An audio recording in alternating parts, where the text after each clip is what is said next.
ஒரு சீடன் மற்றவர்கள் செய்த சிறிய தவறுகளைப் பற்றி உள்ளதும் இல்லாததுமாய் செய்திகளை மற்றவர்களிடம் சொல்லும் பழக்கமுடையவனாயிருந்தான்.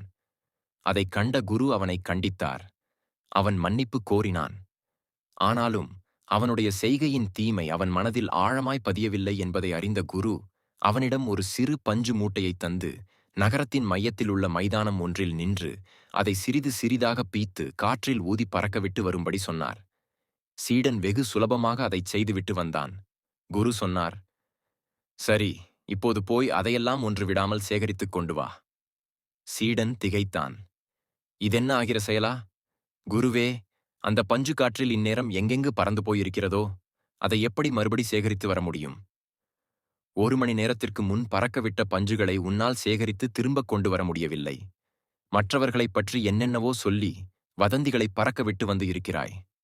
அவை யார் யார் வாயில் எப்படியெல்லாம் மீண்டும் திரிந்து என்னென்ன விளைவுகளை ஏற்படுத்தி இருக்கின்றனவோ, நீ மன்னிப்பு கேட்பதன் மூலம் அவற்றை திரும்பப் பெற முடியும் என்று நினைக்கிறாயா? அப்போதுதான் அந்த சீடனுக்கு தன் செயலின் தீமை முழுவதுமாகப் புரிந்தது. கண்ணீர் மல்க வெட்கித் தலை குனிந்த சீடன் அன்றிலிருந்த அந்த பழக்கத்தை அடியோடு விட்டான். ஆம், நண்பர்களே, இனி யாராவது அடுத்தவர் பற்றி உங்களிடம் நல்லது அல்லாதவற்றைச் சொல்ல வந்தால் பெரிய ஆர்வம் காண்பிக்காதீர்கள்.